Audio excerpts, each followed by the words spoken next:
여러 가지 소식들이 많은데 제가 짧게 좀 정리를 해봤거든요. 아, 이 소식이 1번이야? 네. 첫 번째로는 옵티머스 복합기 임대료 지원 의혹과 관련해서 검찰 수사를 받던 더불어민주당 이낙연 대표 측근이 어제 숨질 채 발견이 됐습니다. 경찰은 이 씨가 극단적인 선택을 한 것으로 추정을 하고 있는데 이 씨는 이 대표의 전남도지사 시절 정무특보를 지냈다고 합니다. 그리고 서울시 선관위가 지난달 이 대표가 2월에서 5월 옵티머스 잔영 운영 관련 업체인 트러스트올로부터 종로 선거사무실 복합기 임대료 월 11만 5천 원을 지급받았던 의혹과 관련해서 이 돌아가셨던 이 씨 등 2명을 정치자금법 위반 혐의로 검찰에 고발을 했었습니다. 네. 자, 여기서 이제 여러분들이 좀 주목하셔야 될 게 뭐냐면, 언론 보도에는 이 사람이 부실장을 하나요? 부실장. 부실장. 근데 실제적으로 이제 부실장이라고 하는 직책은 없습니다. 그러니까 지난번 총선 관련해서 종로 사무실 있었을 때 이 양반은 그냥 자원봉사자로 등록돼 있는 사람이에요. 그때 부실장. 네. 근데 이제 이 부실장이란 말을 붙이는 거는 아까 그 전남도지사 시절. 네. 그때 이제 이 사람이 뭐 선거비 대납 당비 대납 여건을 해서 실형을 받았다라고 하는 거를 이제 긁고 오면서 이게 시작된 거예요. 자, 이 종로 사무실에서 늘 말이 많았습니다. 이거 그렇죠. 정세균 현 총리한테서 물려받은 사무실이고 집기나 이런 것들을 대부분 물려받는 과정 중에 지금 이 씨가 이경호 씨라고 이름 알고 있는데 이 씨가 그와 관련돼서 이 복합기를 지인을 통해서 받아왔다라고 의심을 받고 있는 거예요. 그렇죠. 근데 구체적으로 이 사람이 받아왔는지 어쨌는지도 몰라. 네. 근데 왜 당시에 자원봉사자에 불과했던 이 사람을 걸고 넘어졌느냐? 아까 얘기한 대로 전남도지사 시절에 있었던 걸 끌어내려 그런 거야. 그래서 결과적으로 이 사람이 기소가 된 내용은 복합기 임대료 5개월분이에요. 75만 원 부가세까지 포함해도 76만 원 정도. 근데 76만 원 정도를 대납을 한 부분에 대해서 이게 금품 제공이 아니냐라고 하는데 이걸 끌고 가갖고는 그 이전 사무실 여의도에 있었대요. 여의도에 있는 이전 사무실 임대료를 포함하여 집기 등 모든 기자재들을 제공받은 게 아니냐. 그래서 1,000만 원이 넘는 금액을 네가 제공받은 게 아니냐라고 강요하는 수사를 했다는 거야. 왜? 금액이 작으면 기소가 안 되니까. 선거법으로 이 실형을 받아내기가 어려우니까 여기에 대한 조사를 하면서 과거사를 같이 엮은 거지. 왜? 이 사람이 일단 전과자잖아.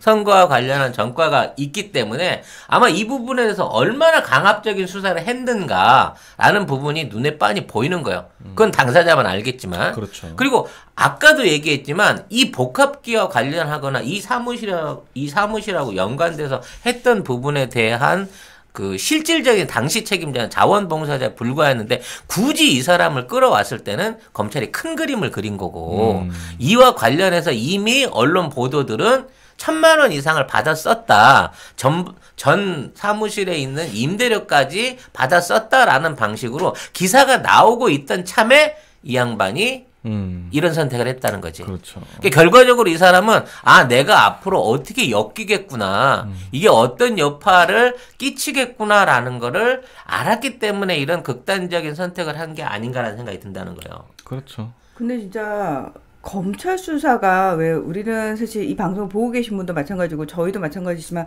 검찰 수사를 실제로 받아본 적이 없잖아요. 근데 피고도 돼본 적이 없지 우리는. 그러니까 고발은 많이 하고 싶었는데.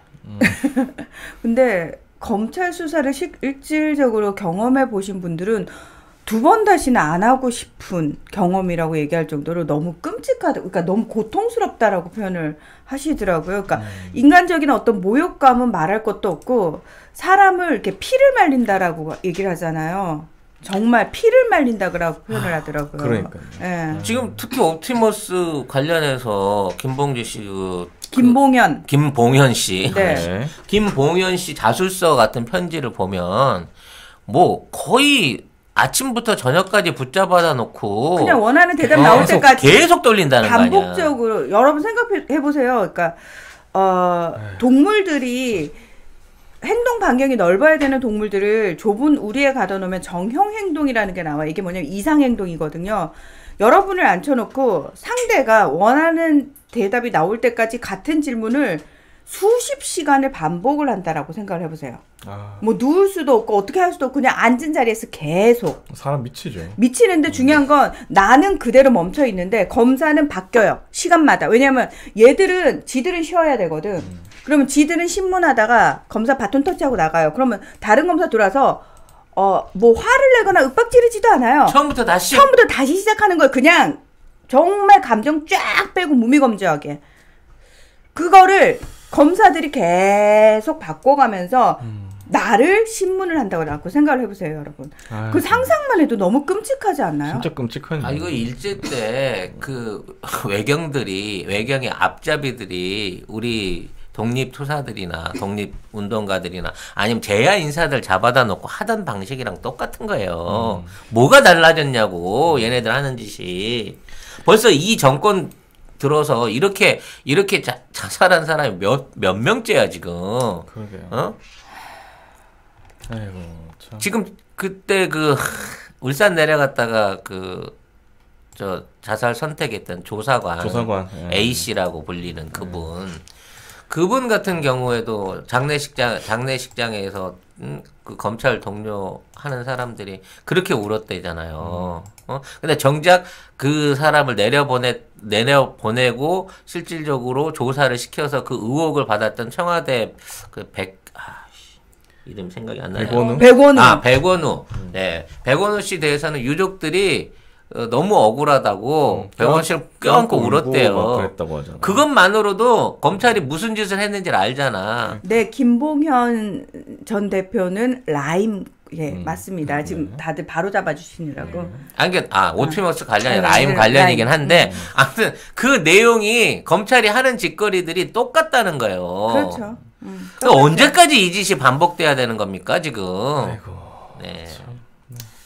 왜 오죽하면 검찰 취재하는 그때 MBC 기자가 썼잖아요, 페이스북에. 살면서 다시 뭐 정말 검사 앞에 끌려가는 일 없었으면 좋겠다 라고 쓸 정도면은. 그러게 말입니다. 네. 어떤 안타까운 죽음도 죽음이지만 얘들이 어떤 방향으로 또 다시 이 여권의 대선 후보 내지는 유력 정치인들을 올가매고 있는지 특히 민주당에 대해서 이런 짓거리들이 도대체 어느 사람들에게 어떻게 자행되고 있는지 우리가 이 짓거리들을 멈추지 않으면 대한민국에 살아남을 정치인이 없어요. 이렇게 만들면. 아니 보세요. 김봉현 사장도 보면 여권 정치인 이름 대라. 이런 식으로 강기정 수석 이름 계속 검사들이 그렇게 얘기를 했잖아요. 그러니까 하니까 또 잘했다 그러고. 잘했다. 강기정 수석 이름 나오니까 잘했다 그러고. 그러니까 참 이거를 어떻게 해야 될지 참 아직 머네요. 길이 멉니다. 네. 오늘 아마 격리 풀려서 어저께 아마 복귀하셨을 거예요.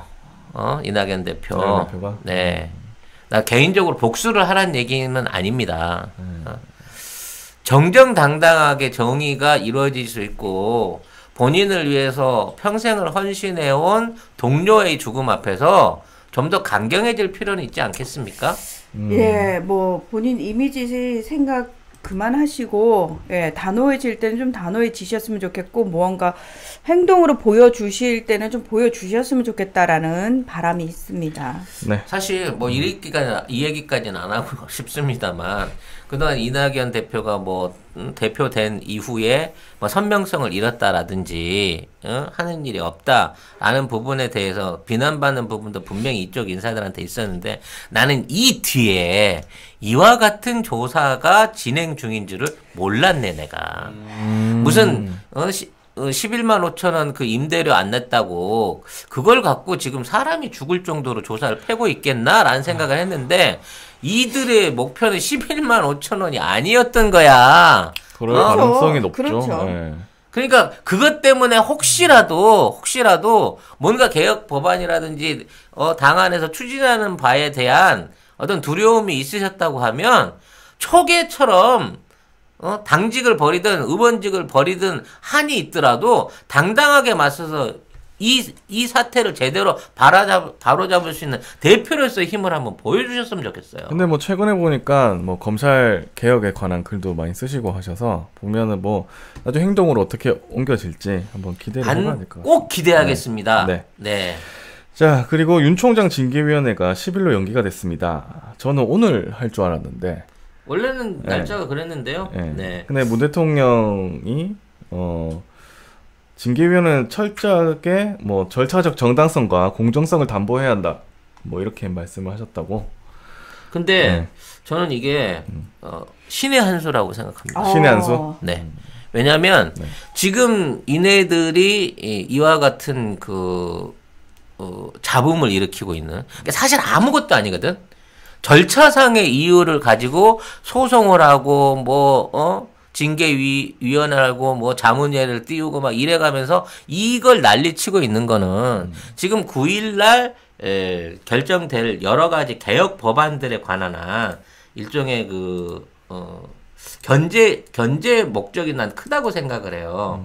9일날 통과돼야 되는 법들이 뭐냐면 공수처법 일단 그렇죠. 기본적으로 네. 그게 9일이고요. 공수처. 경찰법, 국가정보원법, 일하는 국회법, 5.18 특별법, 4.3 특별법, 고용보험법, 필수노동자 보호지원법, 생활면류 서비스 발전법, 공정거래 3법이에요.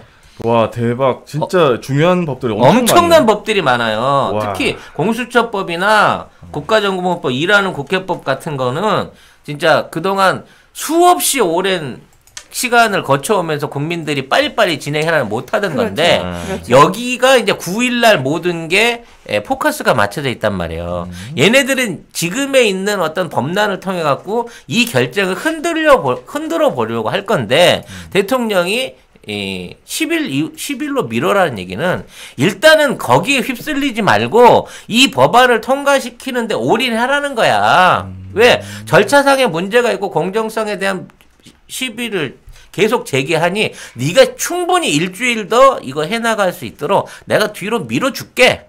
그리고 너 밀어주는 동안 감사위원들이 협박을 하던 이거를 무산을 시키든 네 할 수 있는 건 다 해봐. 근데 우리는 지금 있는 이 의회와 민주당은 지금 9일날 본회의 통과돼야 되는 이 예산 법안들을 무조건 통과시키라는 거야. 그리고 난 다음에는 설사 윤석열이 징계를 받게 되더라도 얘네 해임당해도 어차피 또 소송 낼 놈이에요. 하겠죠. 네, 그러니까 그 윤석열이 해임이 되든 안 되든 중요한 게 아니고 지금은 이 법을 통과시키는 게 더 중요하니까 10일로 밀어놨다는 게 나는 너무 잘한 결정이다. 신의 한 수라는 판단이 든다는 거야. 하긴 이렇게 미룸으로 인해 가지고 이 절차적 정당성을 지키면서 이제 그 윤 총장이 뭔가 시비를 걸 건덕지를 안 주는 거 이게 그렇죠. 굉장히 크다고 하더라고요. 일단 9일 이 10일날까지는 그럼 그때 위원회 열리고 하는 걸로 보자 했기 때문에 지금 있는 상황에서 더 이상 뭘 왈가왈부 한다고 한들 아직 날짜도 안 됐는데 왜 이 지랄이야 라는 얘기밖에 못 듣는 거고 이 상황에서 공수처법 9일날 통과되고 10일날 해임되고 11일날 공수처 1호 수사 대상에 올라가고 얼마나 좋아. 순서적으로 그거 딱 좋네. 응?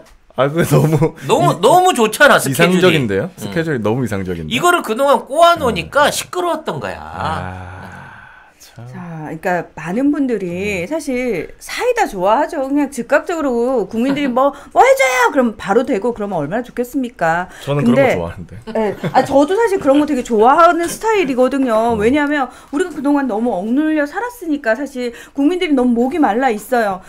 인정하는데 여러분 우리 이니 대통령 스타일을 사실 지난 3년간 경험해 보셨잖아요. 어떤 스타일인지 경험해 보셨잖아요. 그러니까 이분이 정중동이라고 하잖아요. 겉으로 보면은 그냥 가만히 있는 것처럼 보여요. 근데 중요한 건 뒤에 원칙적으로 할 것들을 다 하고 있어서 나중에 시간이 지나서 보면은 왜 안 하지라고 생각했던 것들을 정말 원칙선에서 규정에 맞게 절차에 맞게 다 해주시는 분이거든요. 그걸 우리는 국민들은 사실 경험을 했잖아요. 그렇죠. 그래서 네. 어떤 사람을 사실 분석하고 평가할 때는 그의 행동 패턴, 잠깐만 이거 검찰이 하던 거랑 비슷한 건데 판사들이 어떻게 판결을 내리는지 그 성향 우리가 성향을 봐야 되잖아요. 그래서 이니 대통령의 성향을 지금까지 미루어 짐작했을 때 조금 우리 눈앞에 탁탁 보이지 않더라도 믿고 기다려주는 거. 우리 이제 그 정도의 믿음은 충분히 가지고 있잖아요. 예. 아, 진짜 문 대통령이야말로 대한민국 2대 천재입니다. 아, 저는 그분 슬렁슬렁 공부하시는 것 같은데 아니에요. 시험 보기만 하면 1등이었고요. 1등이요. 맞아. 네. 대충 한 군대 갔다 와서 쉬었다가 해도 그냥 사시 붙고요. 네, 뭐 연수원 안에서도 거의 탑급, 탑클래스 그렇죠. 성적이었어요. 그러니까 되게 웃긴 게 이니 대통령 밖에서 이렇게 민주화 운동할 때 도서관에서 공부하던 애들 걔들보다 성적 좋았대잖아. 참, 야 도서관에 짱 박혀 있던 니들은 좀 부끄러워해야 돼. 나 40 패스했어. 이거 어깨에 힘줄 거 아니야. 왜 밖에서 민주화 운동 할 거 다 하고도. 제가 말을 네. 잘못했나? 이렇게 되면 대한민국 2대 천재가 문 대통령과 성작가로 이렇게 귀결이 되는 건가요? 이거는 내가 너무 불경한 것 같은데. 네. 불경하네요. 네, 잘못했습니다. 네. 네, 아니에요. 우리 네. 그 시청자분들은 불경하다고 생각하진 않을 겁니다. 그분은 예. 2대고 저는 20대 정도로 레벨을 좀 겸손하게 물을 타도록 하겠습니다. 어쨌든 9일까지 근데 저는 안 좋은 건 뭐냐면 네. 9일까지 또 우리 언론이 아니, 쓰면 반칙이라니까. 이거는 쓰고 알려줄 아무 이유가 없는데 지들이 기사를 만들어내는 거예요. 난리 구슬 칠까 내 진짜 그 생각만 하면 머리가 좀 아픕니다. 진짜. 근데 진짜 이번에 검찰 개혁과 더불어서 언론 개혁 반드시 돼야 될 것 같아요. 진짜 더 이상은 두고 보면 안 될 것 같습니다. 진짜로. 일단 기자실은 꼭 없앱시다. 기자실 정말 100% 해체시키고요. 예, 이거 이 진짜로. 새끼들이 너무 편하게 기사를 써왔어. 그렇죠. 취재란 걸 하지 않아. 얘들은 진짜 구두 한 컬레 사면 한 3년 신어도 밑창 안 달 것 같아. 응? 늘 출근해서 기자실에 앉아만 있으니 얘들 만보기 채워가지고 하루에 3만 보씩 안 걸으면 월급 주지 말아야 돼, 기자들은. 쉽지 않을 텐데 3만 보면 세상에. 3만 보 걷는데 시간 얼마나 걸리는지 혹시 아세요? 한 4시간 걸어야 될걸? 네, 4-5시간 걸어야지 3만 보가 나와요. 아니 네. 그래야 기자지. 그래야 발로 뛰는 취재를 하는 거지. 네. 네. 발로 안 띱니다. 절대 발로 뛰지 않습니다. 네. 네. 이거죠. 화이 스마트워치. 이어폰으로 쓸 수 있습니다. 전화도 되고 음악도 들을 수 있는데 굉장히 음질이 깨끗하고요. 폰하고 150m 떨어져도 정상적으로 유지가 되는. 요렇게 옆을 뚝 누르니까 요게 이렇게 뿅 하고 빠지거든요. 그러니까 요게 지금 이어폰인 거예요. 요 부분을 귀에 이렇게 꽂으시면 되는 거고, 요걸 빼가지고 요 부분으로 이렇게 딱 넣으시면은 다시 딱 여기 피부에 네. 정확하게 이렇게 곡선으로 돼가지고 딱 달라붙어요. 생활방수도 가능하고요. 제가 그 몸이 안 좋아서 심장 박동을 항상 체크를 하거든요. 고혈압, 당뇨, 운동, 칼로리, 스텝도 있지만 동맥 안에서 산소 포화도 측정이 가능합니다. 신부전이나 코로나 같은 걸로 인해서 호흡이 부족해지는 상황에서 내 몸에 있는 여러 가지 바란스를 체크할 수 있는 기능이 있다는 거죠. 이 정도 성능 되는 이어폰 하더라도 20만 원은 그냥 기본으로 가거든요. 사장님이 광고주님이신 아닙니다. 건가요? 아니요. 제가 광고주. 아니요. 송 작가님이 광고주예요. 제가 야매로 들여온 거 아니고요. 정식 하웨이 코리아에서 수입한 정품이고 AS도 전부 화웨이에서 맡아서 하는 겁니다. 삼성, 애플과 함께 세계 3대 스마트폰 메이커고요. 이거 충전해서 쓰는 거 맞아요. 10분 충전으로 4시간 통화 가능해요. 스포츠 밴드는 19만 8천 원, 가죽 밴드는 비싸 24만 2천 원. 앞으로 이 스마트 밴드를 구입하시면 모모토몰에서 이거를 원 플러스 대박. 드립니다. 네. 차량 충전기를 같이 보낸 거야. 53,000원짜리 모델. 네. 이 두 종입니다. 색상 다 랜덤으로 가는데요. 이 정도 되면 10% 내드리던 그 파켓몰에서 혜택보다 훨씬 큰 혜택입니다. 모모토 몰에서 화웨이 스마트워치를 검색하시면 되는데 전 세계 최저가입니다. 저희가 파는 게. 모모토 몰에서 성공하기 위해서 제가 이것까지 받아냈습니다, 여러분. 네. 진짜. 이러면 진짜 사주실 거죠? 이건- 네. 구매하세요. 네. 구매해 주시고 인증샷 올리면 송 작가의 선물 화장품 3종 세트 갑니다, 여러분. 네, 다음은 송경근 사법연수원 22기 판사인데요. 청주지법 판사가 법원 내부망에 전국 법관 대표회의에 법관과 재판의 독립성 침해 우려 표명, 그 다음에 객관적이고 철저한 조사 촉구라는 원칙적 의견을 표명해 줄 것을 간절히 호소한다 이렇게 썼습니다. 제가 다시 읽어드릴게요. 네. 예.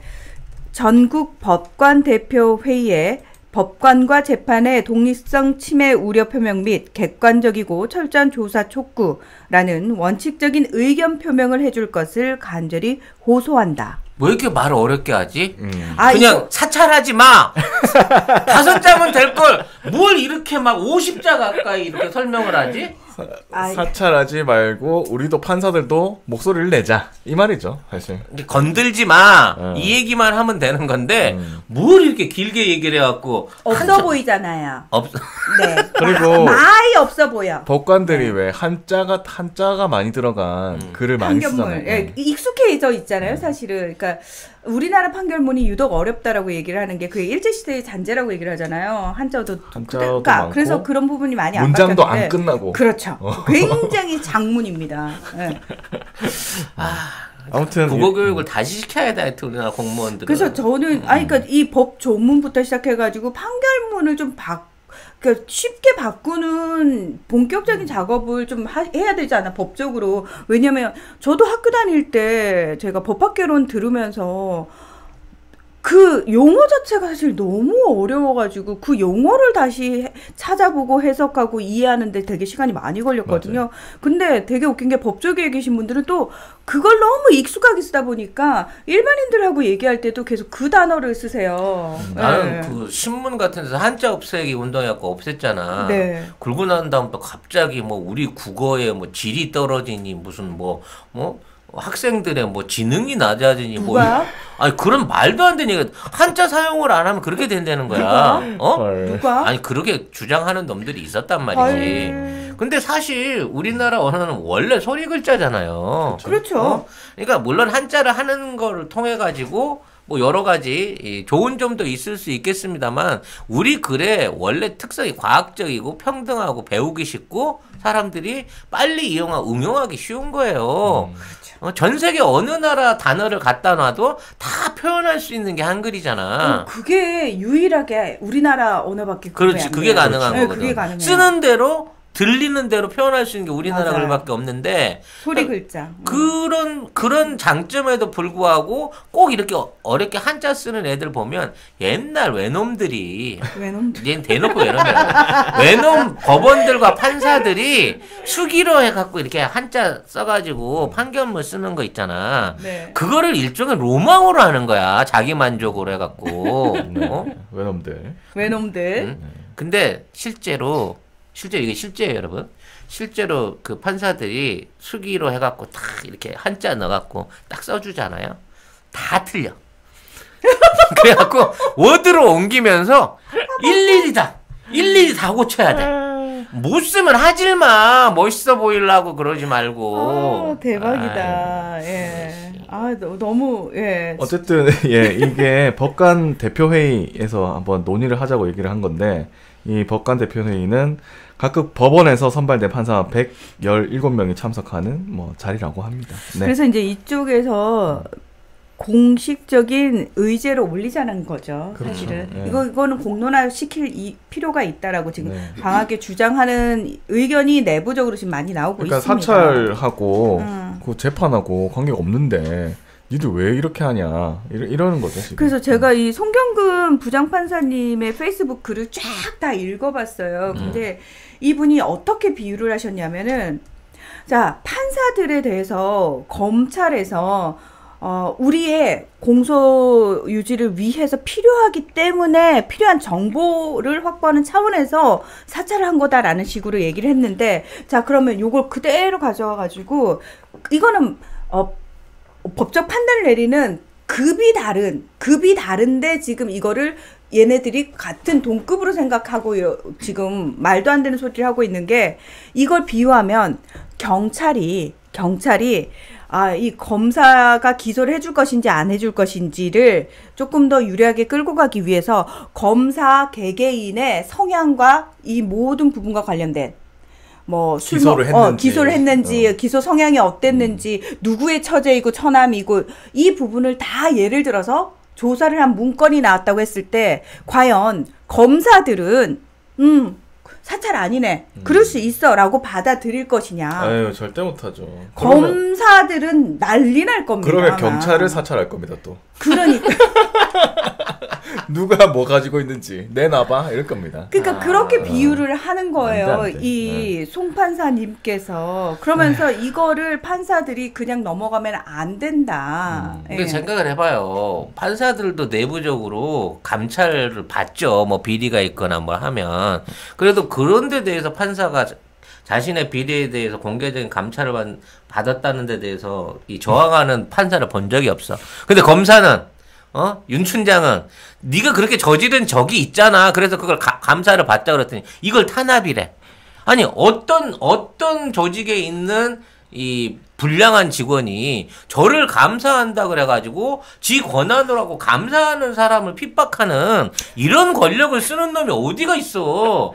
아니 대통령도 잘못하면 탄핵을 할 수 있는 게 법이고 그렇죠. 그게 정인 건데 한낱 임명직 공무원으로서 법을 집행하는 놈이 비리를 저지른 것도 모질해서 거기에 대해서 감찰을 하겠다는 이유로 그 감찰 기관을 협박하고 감찰 기관을 방해하고 심지어 이거를 정당하다고 법정 투쟁을 하고 심지어 투쟁해서 이기기까지 하고 이거를 열심히 빨고 있는 미친 언론들이 있고 이게 제대로 된 조직이냐고. 그래서 우리가 미국을 이겼다는 거야. 우리나라 검사들이.